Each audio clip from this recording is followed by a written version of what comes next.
brilliant. I'm the Director of Communications as well as our personal support team within the Taskforce. Essentially what that means is I oversee all the communications, our engagement with the broader community and the support that we're providing to the 1,022 homeowners affected by this issue. I'm also joined this evening by Lynette Marsh, who also plays an active role in community partnerships as well as some of our engagement work. So I think this is the second or the third time that we've come to this community council meeting. We've definitely been engaging really strongly with community councils across the ACT. Part of why we're doing that is to provide the information, answer any questions as we progress through the program. So our involvement with the councils began quite early when the Taskforce was first formed. Now we continue to work through and continue to provide information as our work progresses. We're now in the demolition program, which will also provide some information about. So, okay, next one, Lynette. Sorry. Okay, so since we last were at this council meeting, the buyback program, so the voluntary buyback program for affected homeowners, that is closed. We had a 99% participation rate, being 1,014 of 1,022 homeowners who are currently involved in participating with the Taskforce around that. The list of affected addresses was obviously released publicly on the 1st of July. We have now demolished 2 of our 5 pilot properties. Both are in Waniassa. We've also had a number of recent community forums, which you can see up there. The one on the 29th of June was specifically related to the dumping of waste, so around the tip and the management of that.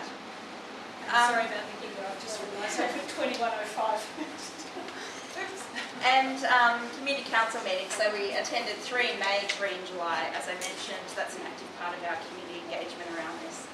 Next one, please. Okay, so as I mentioned previously, we do have 1,022 properties across 56 of our suburbs. I mentioned previously 1,014 participating. As the last speaker mentioned, this is a $1 billion program and we do have a concessional loan from the Commonwealth Government, which we do have to pay back with interest.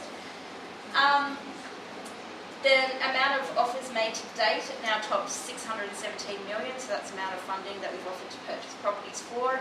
We're still actively involved in that process with agreements still being made. As at today, we currently own 633 properties across the Territory. What that means is we're looking after the security and maintenance of those properties. And part of our key work around that is engaging with the neighbours. So we're connecting with your neighbourhood watchers, ACT policing, as well as neighbours to the front, the back, the sides of these properties to keep an eye out and keep some vigilance around these to make sure they stay as secure as possible for our broader community. Relocation assistance grants is another arm of funding that I oversee, and that provides financial assistance to support homeowners move on. To date, I've approved more than 660 of those, totaling more than 8 million. Stamp duty concessions is an interesting figure I do want to raise, as there's been 415 used to date. What that means is 415 of the affected homeowners have bought another property in the ACT and used the concession provided by the government to purchase their new property. I won't go through all the other figures, but you can see particularly down the bottom here the number of people expected to be affected by this issue. Through the 1,022 properties, we estimate there's about 4,000 people. As we start the demolition program, it's going to impact more than 12,000 neighbours, and across the 56 suburbs, 127,000 people. Okay, some of the stats up here show the level of engagement work we've been taking part in to date. We've also been actively involved in communicating directly with those in cluster areas. What that means is 2, 3, 4 houses in particular areas or streets. So we've provided targeted communications and information to those homeowners in those areas, including around any impact to them and how we're going to be rolling out the demolition program to reduce any disruption. In the pilot areas, we've door-knocked more than 240 houses over that time across those 5 areas to inform them of each stage of the demolition process, providing information, advice, answering questions, and making sure that they're comfortable with the process as we move through. Another key stat which I'll touch on later as well is when we released the list, we ensured that we had a raft of information available on our website so people could self-service the information they needed around health, safety, a whole range of things. And in the past 3 weeks, we've had more than 77,000 hits on our website, which is a huge number for a government site. And the information's being accessed, and as a result, our community is informed about what the release of houses means and any potential impacts around that. Okay, I might move on. So I'll whip through these other suburbs quickly and then I'll focus on your area at the end. So Western Creek, you can see there that we have a total of 188 affected properties. Tuggeranong, 125. Woden, 244. Inner South, we have 71. Belconnen, 281. And now North Canberra, we have 105. You can see there that some of the more affected areas is Hackett with 29. We have Watson with 16, Ainslie with 16, and O'Connor at 15, and it goes down from there. So that shows some of the geographical spread of this issue across the territory. So, release of the list. So this occurred on the 1st of July. It was a decision that was not taken lightly by the government. In fact, it's been one that we've been grappling with for some time. As a task force and the government as well, we've been balancing the privacy of homeowners with the community need and interest in knowing where these houses are. So the government made a determination that once the voluntary buyback program closed, they would release a list of addresses, and we did so. As I mentioned previously, our website has a wealth of information, go to the next one, including around health and wellbeing. This included what steps people can do or go to if they found out for the first time that they had a historical connection to a property. One of the key things we also did was we created an e-register. The e-register allows anyone looking at the list and realising a connection to record their details with the task force.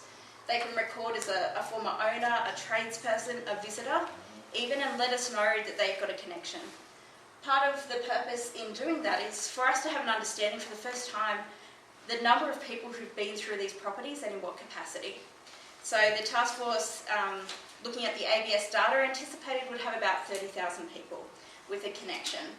To date, we've had about 411 who have filled in the e-register, and we continue to promote that across the different areas, including our trades. Another good purpose of the e-register is once you register, it provides targeted information depending on who you registered as. So it's another way in which we can inform and engage our community around the issue.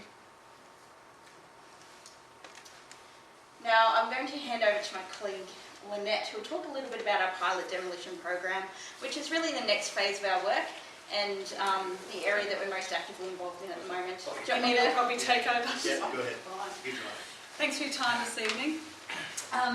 With pilot demolition, we've had a lot of information on our website, at community forums and at other community councils, so I'm going to keep it fairly high level, but if you've got specific questions, please just dive in and ask. So there are 5 houses in the pilot demolition program. As Emily mentioned, the top 2 at Waniasa have already been demolished. The remaining 3 are scheduled mostly this week, but it's always weather dependent and of course other considerations that come along. But we would expect that in the next week or 2, all of these houses will be down. So essentially, and this is the key I want to talk about, is the demolition process, and a lot of information is on the website, but it really has these phases. The first phase is the planning and assessment. So before anything is seen on any of the sites, a lot of planning goes into it from the contractors. They have regulatory requirements. They need to submit their plans to WorkSafe. WorkSafe have to approve them. So before you see anything happening out on the actual site, there's a lot of work being happened with planning and assessments. Site setup is when the neighbours, etc., we will actually first see something. The fences will go up, vegetation will be cleared, a portaloo will be put in place, all the normal things you see around any demolition or construction site. And that's the time we will have actually spoken to neighbours, or neighbours will know before they see anything happening on site. This is where the real activity happens, if you like. The internal asbestos removal. So what we're looking at there, what neighbours and everyone will see is the first thing they'll see is the house gets some sort of wrapping. That wrapping depends on the particular house and what needs to be done. Sometimes it's just a tarp over the roof, sometimes it's much more like a bubble wrap like the ones we saw many years ago. That actually seals the house so that the internal asbestos removal can be done. So once the house is wrapped, a negative air environment is created. And that's to ensure that when they do that internal asbestos removal, the asbestos stays within the structure and isn't able to escape. So what the other key things people will see there is suited workers. People will be going in and out of the building totally suited up in all the required equipment, and they'll be walking in and out of a decontamination unit. So from that point in time, you'll see a lot of difference on the site. You'll also hear a lot of difference. That negative air environment has to be maintained 24/7 until all the asbestos is out. So that'll run like an air conditioning unit, and it'll run 24/7 until that's done. So when they do the internal asbestos removal, all that asbestos is double bagged and taken off to mugger tip. And then once that's done, what they do is they spray an adhesive. For all the visible fibres are gone, but they then spray an adhesive to get all those invisible fibres adhered to the remaining structure, so that when we move to the next stage, the external demolition, they are all stuck to the structure as it's pulled down. So the external demolition actually takes less than a day. It's often just an hour or two to actually pull the house down. Then that is all then put into covered trucks, and that whole structure, if you like, and all the stuff that goes with it goes off to Westville Tip. So that's actually the part that people think is the demolition, and they'll see it most, but really most of the work's done back here. This can take 5 or more days. This will take about a day. And then what happens after that is they do the soil. They remove about 30 centimetres of soil? I never remember. 10 centimetres of soil. Never forget it. They take 10 centimetres of soil directly under the footprint of the house, and then they continue to test, and they will continue to take soil until it's clear. So we can't definitively say that it'll definitely be 10, because it'll be 10 initially, and then whatever's required from directly beneath the house and up to 2 metres out, all done on the basis of asbestos assessors doing testing as they go. Site wrap-up is really quite easy then. It's about packing everything down, cleaning up the site, making it all secure, and then off they go. So this is some photos of the internal asbestos removal from the first house that came down. You can see here what they do with the internal asbestos removal is pull the walls off, pull the ceiling off, pull the floor off to get to all those cavities where the asbestos is. You can see it's sitting here on the noggins, and that's the stuff they'll bag up and take off to mugger. I might just add something in there as well, because and sorry, I'm trying not to jump in, but She does one of the questions we often get is, why couldn't the government just re-clean these houses? And what I want to note here is the extent in which there is an internal demolition of these properties, and that needs to happen for us to access all this asbestos within the subfloor, within the walls, within the ceiling cavities. So by the time, for us to do this, the house essentially is a shell.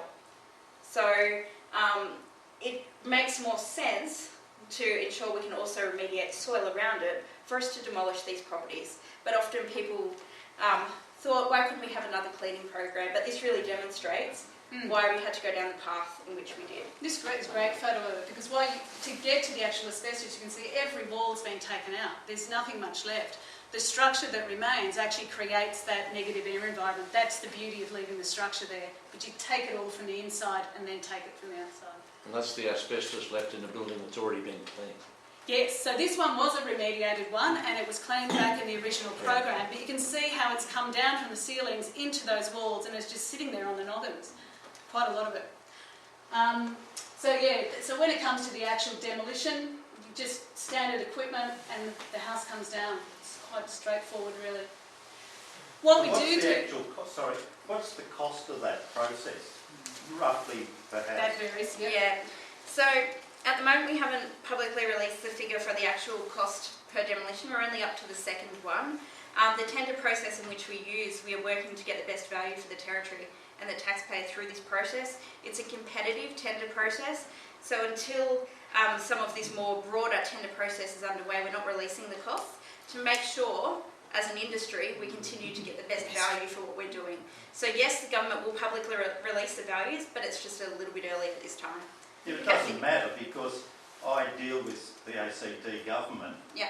and I've been locked out of some jobs, not this sort of stuff, because I'm not a preferred tenderer to the ACT government. I've done some quotes on a couple of the jobs, Yep. and then the preferred guys have done it, and it's between 2 and 3 times the price Yep. that I would have quoted. Mm. And because they're a preferred tenderer, they've jacked their price. Well, a couple of That's things why I'd to like to note know is this is quite specialised work. I know.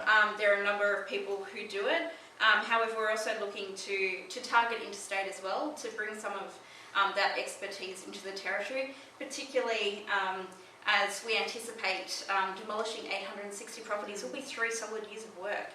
So we are actively working to bring those in and make sure at the end of the day we are getting value for money for the taxpayer in what already is an exceptionally expensive program. I'll let Lynette finish and we're happy to answer questions at the end. Can I just ask at this point, what happens to the concrete foundations?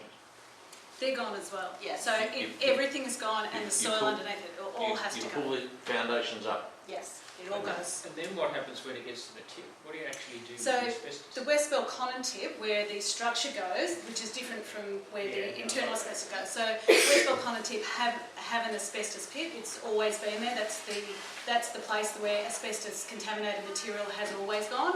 They've got a pit there that's ready for it, and so it goes in the day and then it gets layered with soil, and at the end it gets capped with clay of 3 metres. So there's a metre that gets put on every day. It's capped. And then at the end of when the pit reaches its capacity, there's a 3 metre clay cap, if you like, that's put on it. It also has drainage and so on that's all worked out with the tip. A lot more information about that on the website too, but if there's any specific questions, What I about can over at Marco where the actual asbestos? So again, the internal asbestos is double bagged and to meet regulation, and they also have that capacity and have always done that with their tip. So they have a special part of the tip, not the normal part where we drive up and put our stuff, but they have a special area which You also can't goes through that. incinerate it or permanently vaporise it? No, one of the It benefits of doesn't asbestos was burn. it didn't burn. Oh, well, I See the reason? most things will burn Yeah. once you get an intensity. Yeah, Once you get an unfortunately. intensity, there was a Which is why system called asbestos was- SWIRF that was Yeah, why it developed was on used Australia. so predominantly in the building industry. It was a wonder material. It didn't burn. It had great heat resistant properties. It's an incredibly Fire suits It- was one of exactly. the ways it was used. yes, and it's got all these fantastic properties, but it cannot be destroyed. And bury it. That's all they can do. It's a classic. It's why it was used, but now it's not so good. I guess there'll be a sign, do not dig here. A little one, no.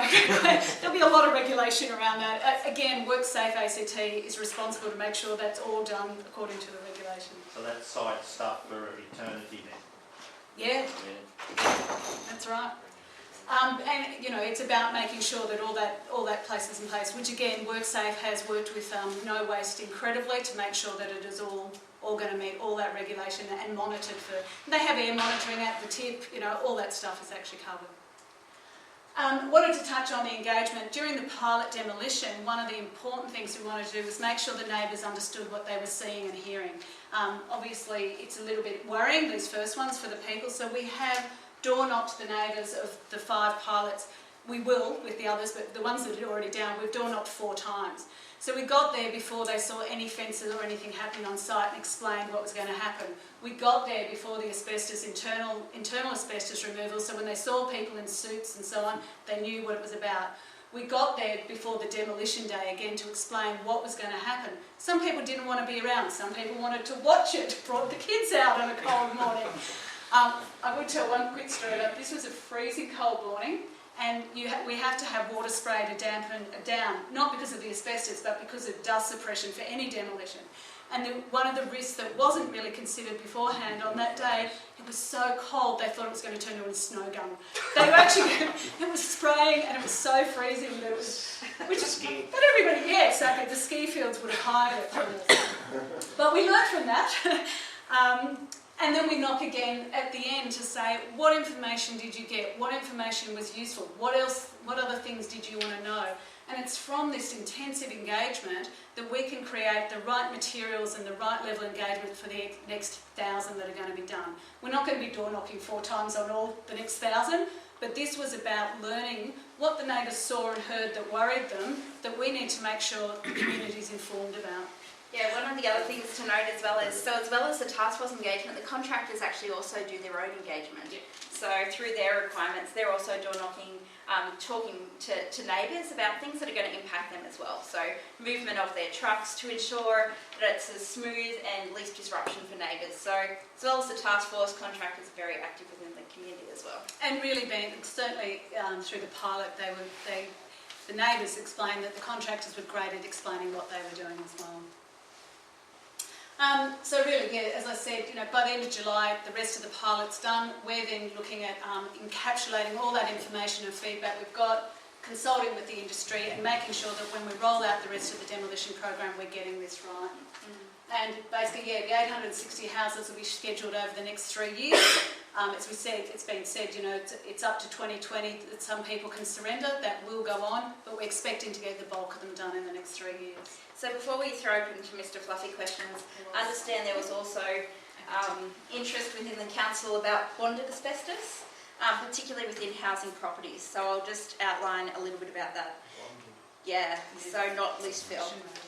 So essentially, across the territory, we anticipate there's probably about 60,000 houses that have some form of asbestos in them. As you're all aware, asbestos is an incredibly common building material, including nationally. So any house really built before 1985, there should be a level of caution if you're doing any major building renovation work. Often bonded asbestos, which is quite safe unless it is disturbed, is found in areas such as your kitchens, your bathrooms, your wet areas, essentially.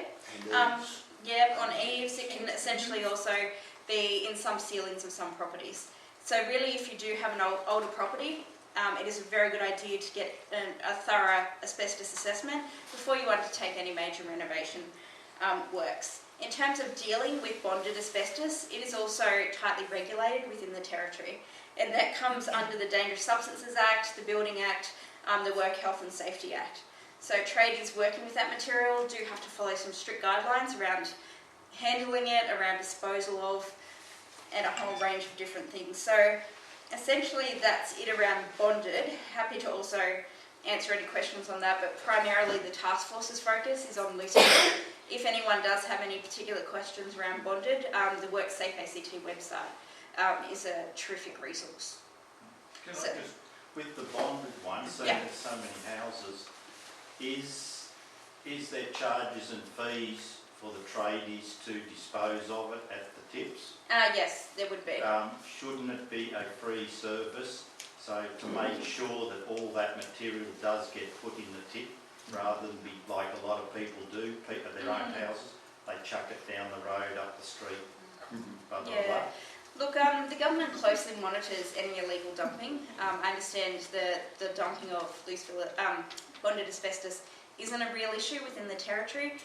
CHAMS do monitor that. There are very strict penalties around incorrect disposal of.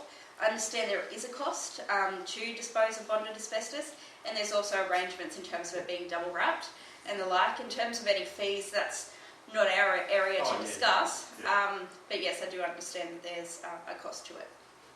Yep. So, any questions on Mr. Fluffy? Kathy? Good to see you again. Just wondering about the gate fee. Yeah. Why is it introduce it now? Why don't disclose it earlier? So the gate fee's always been in place, and that's actually a fee that the government also has to pay when we're dumping properties at the tip.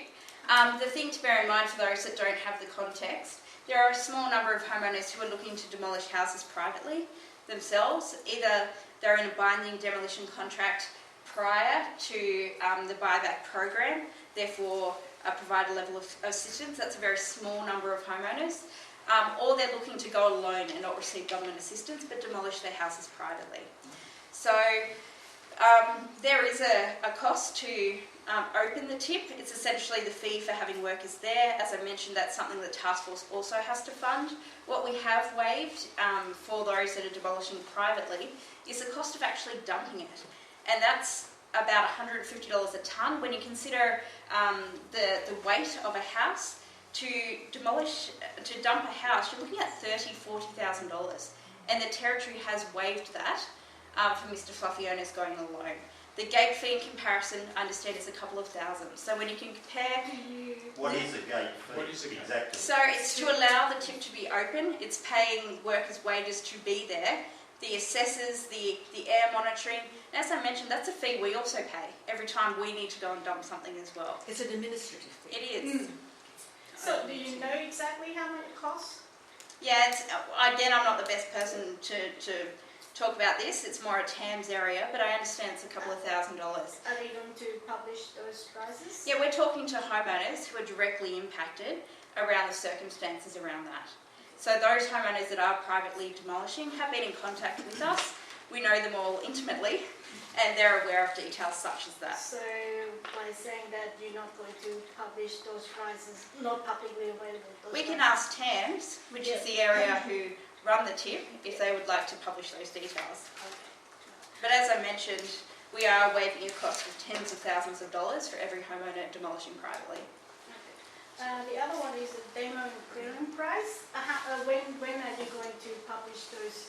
Sorry, I missed the first bit. Like how much it costs to Demolish. demolish the house that you... Yeah, so I answered that one previously around the tender arrangements. Yeah, but when is you going to publish those prices? I know Yeah. that you said there's timeline, but when is likely those timelines? It'll definitely be after the pilot program, and once the broader demolition program is in full swing, and the broader tender process has been arranged. At the moment, as I mentioned previously, we are working with a range of different companies. We're briefing industry on a regular basis, and we are looking to also engage people interstate. So at the moment, we're not releasing the key value that it's costing us to demolish those houses for those reasons. But yes, the government has committed to release those figures. So just to... If you could question, this is from the land price, like, people who first right refusal, they want to know how much the block's going to be cost. Yeah, When they want to buy that, especially my family and I want to know. yeah, Because that's the essential information for us to make the decision. Hence, Yeah. That's why we haven't made the decision yet. yeah. So when those land prices going to be released? So as you're aware, through all our communications with homeowners, we have said that there'll be an indicative demolition timeline, which will provide homeowners with a sense of within which 6-month window will we be in particular suburbs demolishing properties in a particular year. So we have said that will happen in August. So for example, for homeowners, for you, Kathy, in your suburb, we would be saying we're looking to demolish in the area of X between January and March 2016, for example, pulling random dates out here. Don't quote me on that. So that then you get a sense of that. As we get closer to those timelines, that's when we start having a conversation with homeowners. Because those that are looking to exercise their first right of refusal, so looking to return to the block, we start having a conversation about what kind of improvements would you like left on the block if you're going back. So for example, some people might have a swimming pool, and they might say, if you can spare the swimming pool through the demolition program, it would be great if you could leave it. And they're the conversations we'll have with people. Or can you leave the pet cemetery in the corner? Or the veggie garden over here? So it's those kind of things, and we're already in conversations with homeowners around that. So as long as we can do our work, clear the site of loose-fill asbestos, we're being as flexible as we can for those looking to return. So that will be an individual conversation around those kind of items. So Kathy, can we get that question over here? And Just to clarify something before Yeah. on the gate. That gate fee would apply to anybody who was taking any sort of load of industrial waste to the dump, so it's not a special thing for this. No. Okay, back to you. When Unless anyone else has a you question said too. I there's want to make sure it's... negative time frame that you're going to publish when those each suburb going to be demolished. Yeah. When those information available? August. August? As we've always the said, end of yeah. August? Okay. By And the end then- of August. And then the land right going to be released before the 6 months before those those those houses going to be demolished? It'll be closer to the point when we demolish these houses because, as I mentioned before, it's going to be an individual conversation around those blocks. I understand that because at the moment we still haven't made the decision because we don't know those price. Yeah. And you.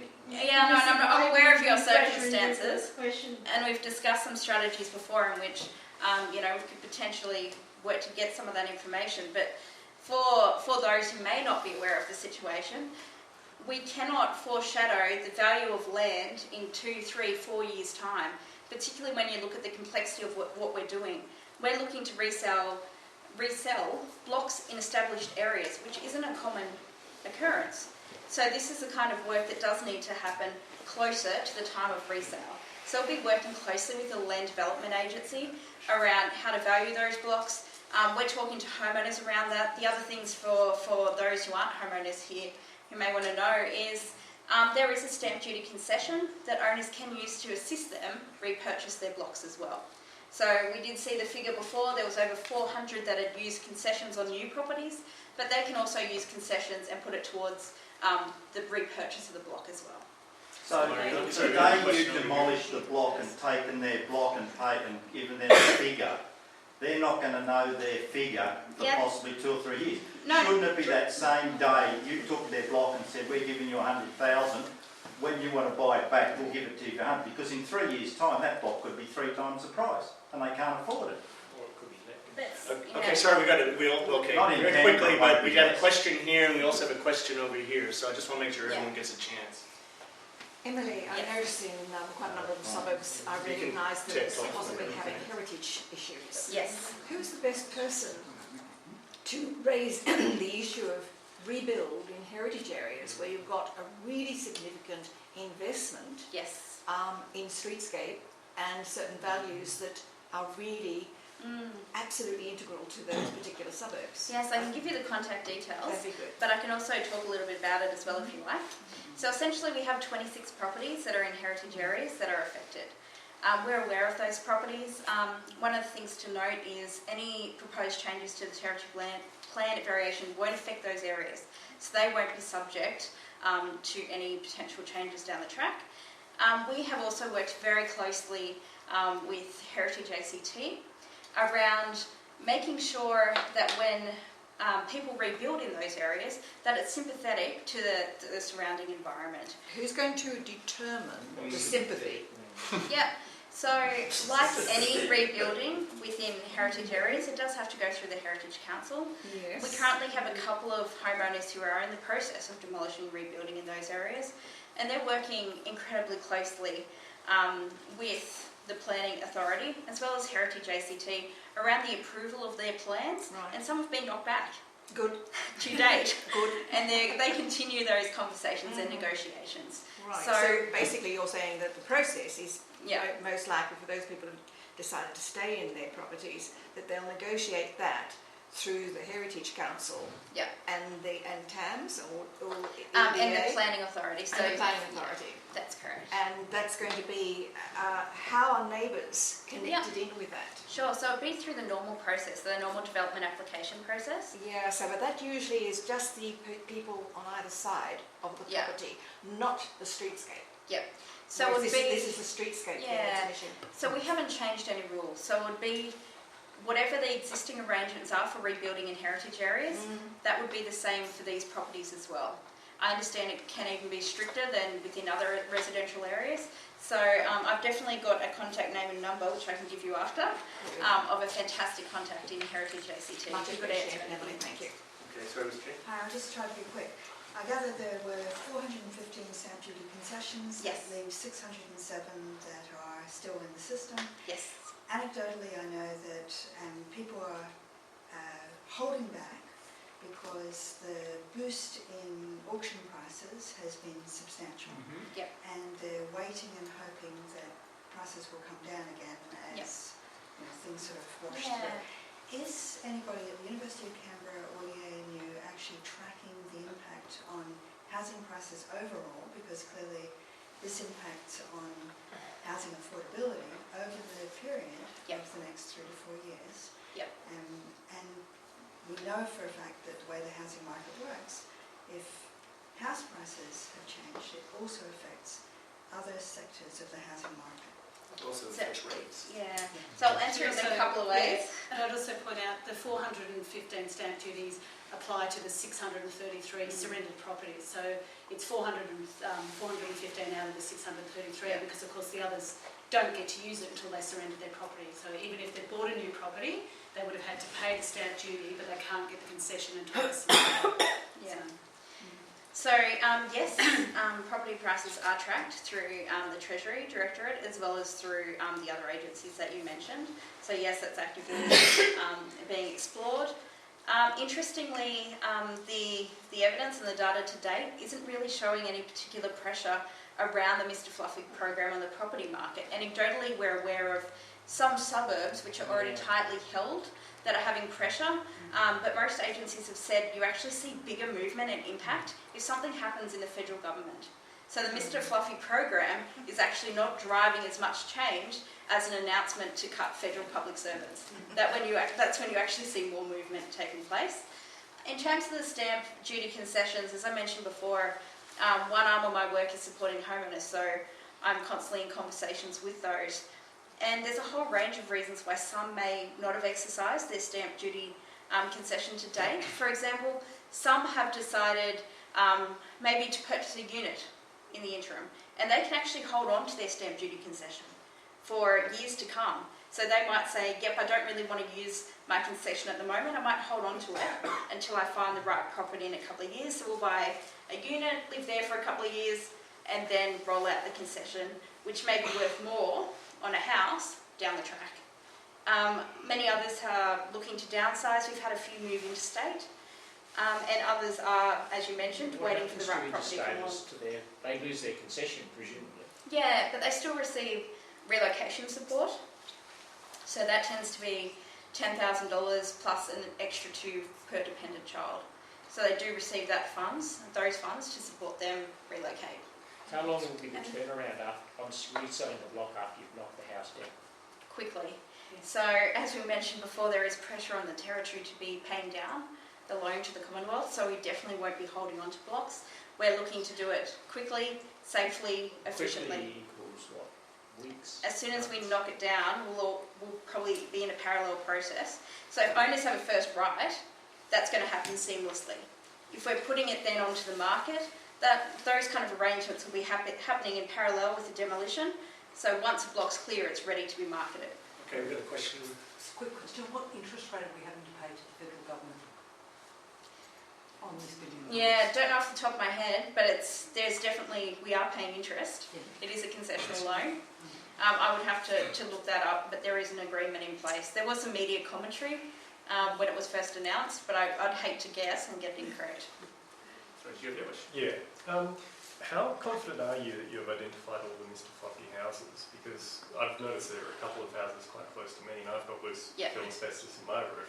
And I've looked at it, and it doesn't quite look like the pictures that I've seen sort of on the internet, but in the media. But I'm not 100% sure, and apparently you can't tell by looking at it. Yeah. So, and I've only lived there for about 6 years, so I wasn't around when the first testing was done. Yeah, so this is a common question, and it was particularly one we got a lot once the Mr Fluffy issue first came about. So what happened back in the late 1980s was the Commonwealth Government at the time actually surveyed all 65,000 houses that were standing at the time. So that included visual inspection. In many cases, they also tested the insulation in roof spaces.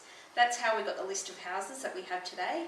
Back then, I believe it was about 1,086 or 89 that were found.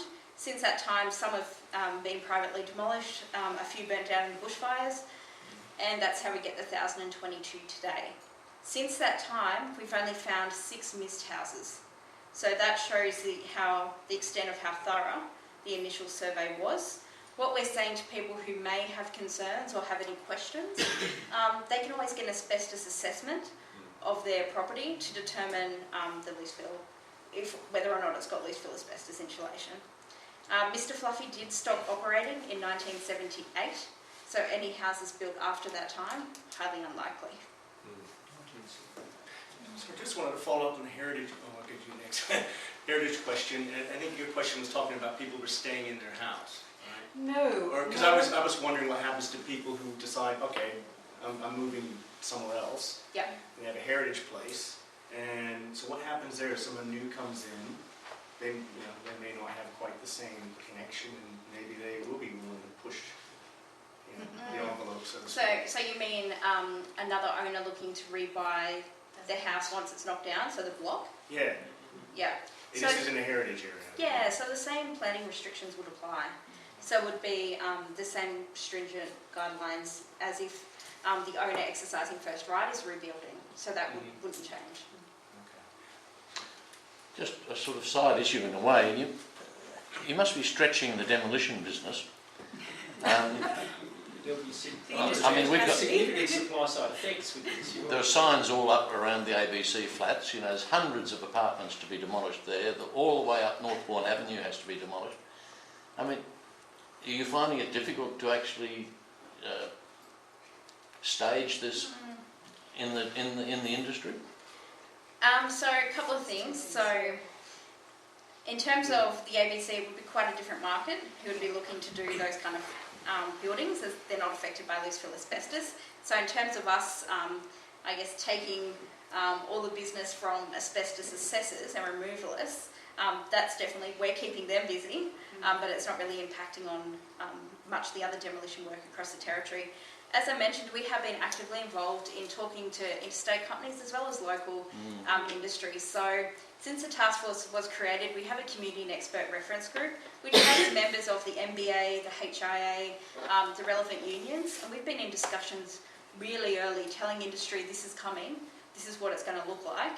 So they've had 14 months now to really gear themselves up and be ready for this. But as we said in the demolition process, the biggest part is internal asbestos removalists, and so that's very specialised. And as Emily said, we're certainly, putting it to the industry to be.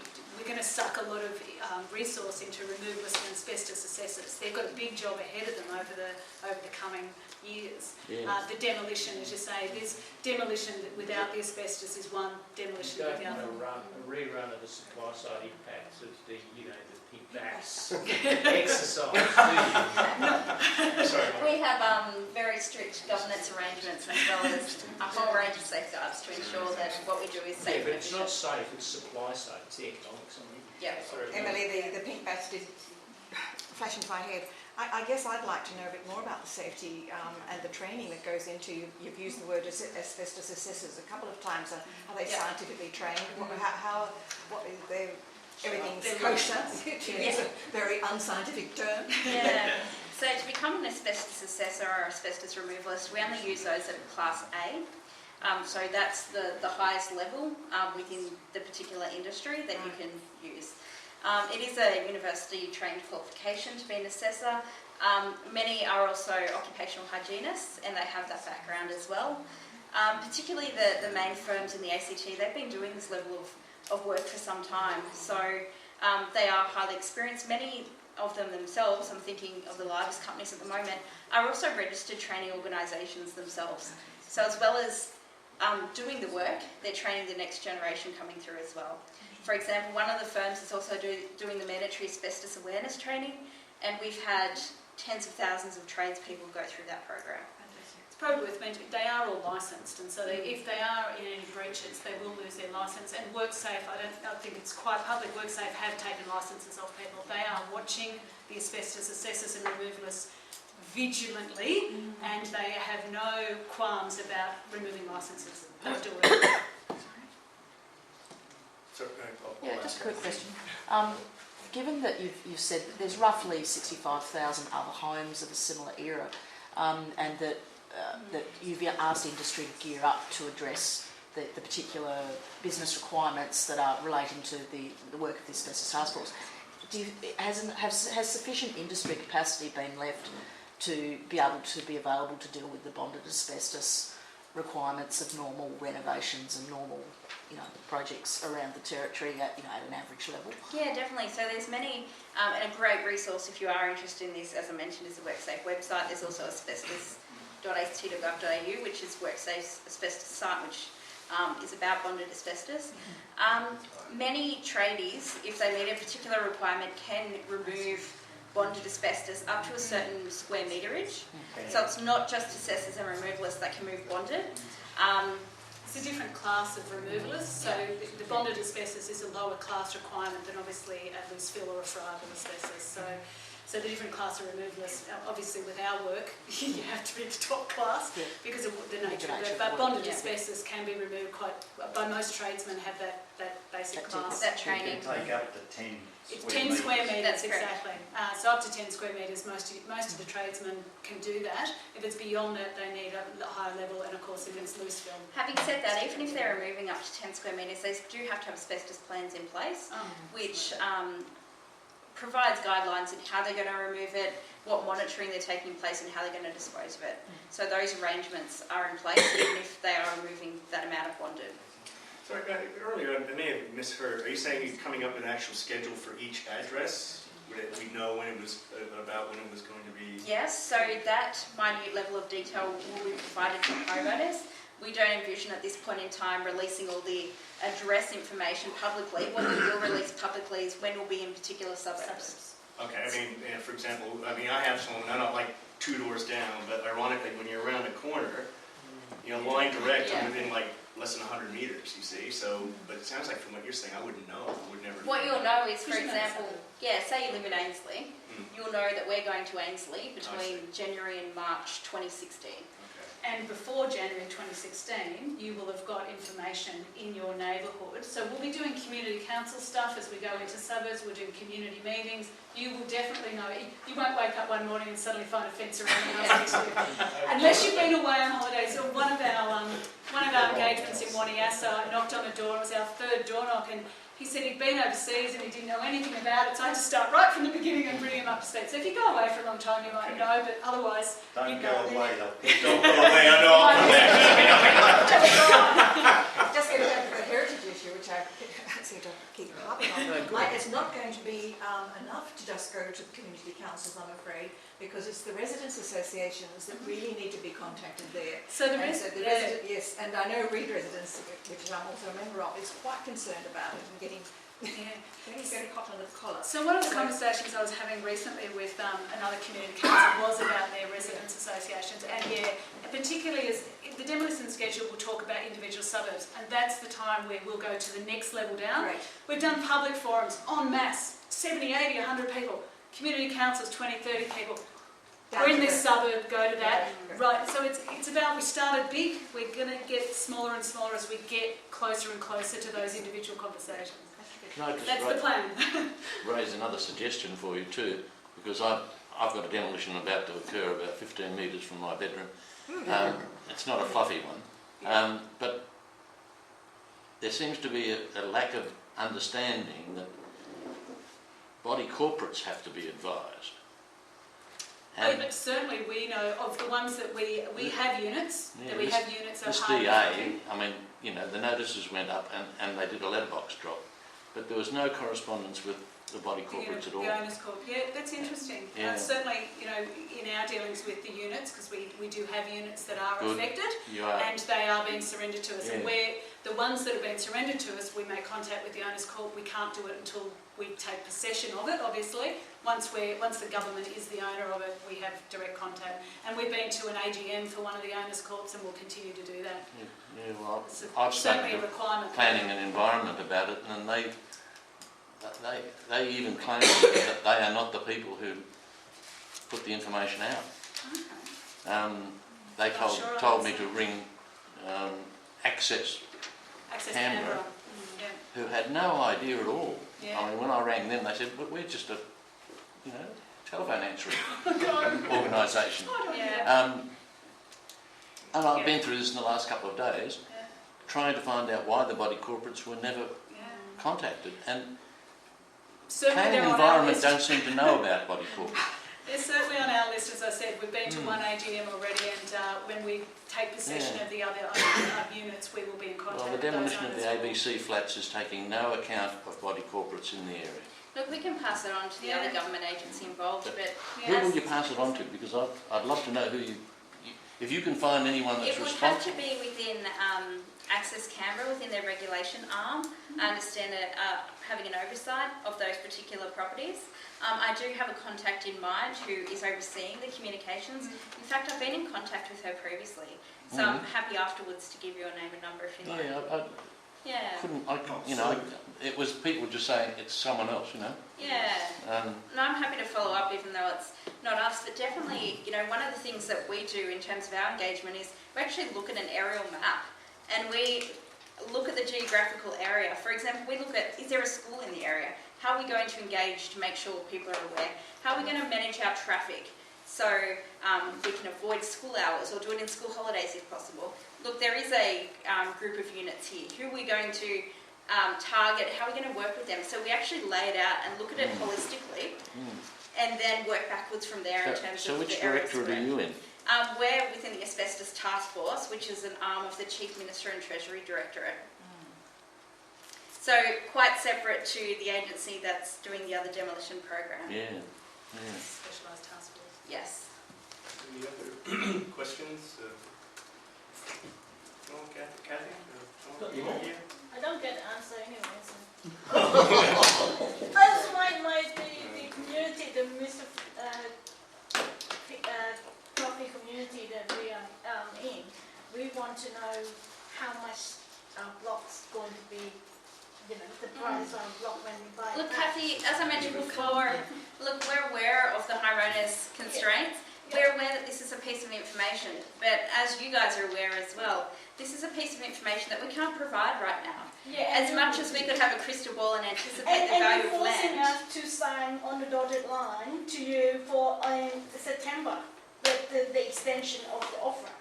So that is like you saying you put the deadline for us, yet you don't have a deadline for yourself. And you've got more than 14 months to get those together, just like you said to the company that you're contracting out to knock down the houses, and yet you don't give us the answer, the piece of information that determine to make the informed decision. Yeah, look, I don't want to get too much into your circumstances here. As you know, you're in an area that's not affected by any proposed changes to the territory plan variation. No, We've had conversations with you around how you can potentially get any information around potential uplift for your block. At the moment, I would be happy if you said the uplift 25% that you guys put it on the costing. I would be happy. I would be signing like this is how much I'm going to buy back from my block. I would be signing it away. But you don't. You don't even accept the 25% uplift. You say that it's just the average. This is how we have to deal with everything, and we got the family that we need to want to move on, but yet you don't give information for us to move on. That is the circumstances that we are in. Some of us are in.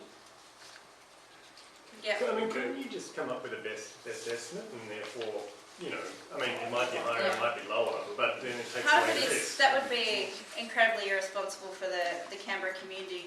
As we mentioned, this is going to have a deficit and a black hole of 400 million. If we try and start to I think you need to get away from the cost and get back to the community. This is bothering Kathy. I'm aware of Kathy's circumstances. And here's a really, going back, you might get the connection, but here's a really tricky one for you. They're having a lobby in Sydney at the moment, the Premier's, right? Now what happens if they suddenly decide to, after the result of the lobby, to push the GST up to 15%, abolish the stamp duty? So suddenly you're holding onto a stamp duty concession that's worthless, but it's going to cost you an extra 5% more to buy your house. Now how are you going to give us, are you going to allow that stamp duty concession to be turned into a worthless stamp duty concession to be turned into a meaningful GST concession? No, it's okay. I don't think it's beneficial to get into a hypothetical debate about something that Okay, hasn't look, happened. I think we're getting, it's 9:20 now and we're getting into our, sorry. Can I understand something? Sorry? Well, you can put your hand up, right? This is important to some of these people. It's not, I'm not in. Okay, final question. There's something I'm missing here then. you've made the deadline 30th of June for these people to accept your offer. No, that's simply to return a form saying I want to participate in the buyback program. So that it helps us with our scheduling and so on. Okay, Yeah. right, so no if commitment. they say accept the buyback scheme, have they got a price at what they're going to get for their house? Have they got a price at what they're going to be able to buy it back from the government at? Have they got any pricing when they sign any of these documents? Okay, so This is what I It don't... doesn't commit them to let's go back a step. So Yeah. 30 June, Yeah. all homeowners had to do was to say, yep, I'm interested in participating. I want to get a valuation of my property, right? They then get 2 independent valuations of their property. We average the value of those, and that's the price that we offer. Then we provide that value to the homeowner and say, this is what we're going to anticipate buy your property for. They then have 60 days, 60 working days to get some advice around that, to consider it and go, yes, no, maybe I want to appeal it through a presidential determination. So they get to that process, 60 working days later, whatever response they've given, it either starts a presidential determination process, which can take more time. If they say no, want to opt out, that's a different chain of events. If they say, yep, interested, they then get more time to get advice on the deed and the paperwork around that. And then it starts the process for the next stage. So in terms of what owners had to do by the 30th of June, it was simply say, yep, I'm interested But they can in getting still evaluation back out from or not. They can. They can right back up right until... up. So when they get that price, they can go, no way, and I'm backing out. Yep. But when they get their 2 quotes or Yep. valuations and Yep. you average it, Yep. that price that's done then is Yep. they either accept it or don't accept it, and if they don't like it, they've got to go to this sounds very important presidential setups. That sounds very expensive. $1,000, yep. Well, no, when you said presidential, it's like going to the Supreme Court. That's what it sounded like. Yeah, but it is $1,000, yep. Okay, so then they go through that process and Yep. they get a price then, That's a Which- determining which you offer. have to accept Okay. Yep. and they can accept. Okay, look, I'm conscious, like, we're really going way over time here. It's all Okay, on it's the an important website. issue, we've got a lot of other things to cover It's all tonight. on the website. So, Yeah, there's a I'm wealth not of reading the information. website for 6 But days. they because- still don't get us the price that how much the block going to buy back of them. That is No, the they're not information gonna that give you you're that. waiting. They're not going to give you that because That's right. that's right. That's that. Honestly, to me, I'm not involved. I keep saying, but that is honestly a disgusting thing that you're going to give them an offer of what they will get for it, but you could take 3 years to demolish that, and they're not going to get any price for 3 years. Where are they going to live in the meantime to do this? There should be a price straight away. We've just demolished your house. This is what it is. You can start building. Sorry, by the straight time away. they demolish their house, we demolish the house, they will have the price. So They will. yeah. So I'm a bit But that confused where you're sounds going. like it's down the track somewhere. It should be now. The price should be given to them, say, we'll buy it off you, Okay. you have to buy it back off us. And just going back to first And whether it's principles, rezoned or yeah, not. it's actually a voluntary program. So if people don't like the arrangements put in place, they don't actually have Well, to that's funny, participate. you say voluntary, but I mean, here Kathy, but I've heard 4 or 5 others. None of them feel voluntary. They all feel like they're caught in a system and they're stuck. I mean, I don't know how you're running it. Honestly, it sounds like you're doing a fantastic job, to be honest with you, other than some of these other government bodies. Thank you. But okay, look, everyone. On that note, thank the speakers, Mr Chair. Okay, everyone, I think that's, I'm happy to wait outside if you want to talk Yeah, I about it. mean, I'm just trying to help, Yeah. get some clarification for a couple of people that are not understanding the Yes, system. so Thank you. yeah, okay, thanks. yeah, so Okay, we're going back to the rest.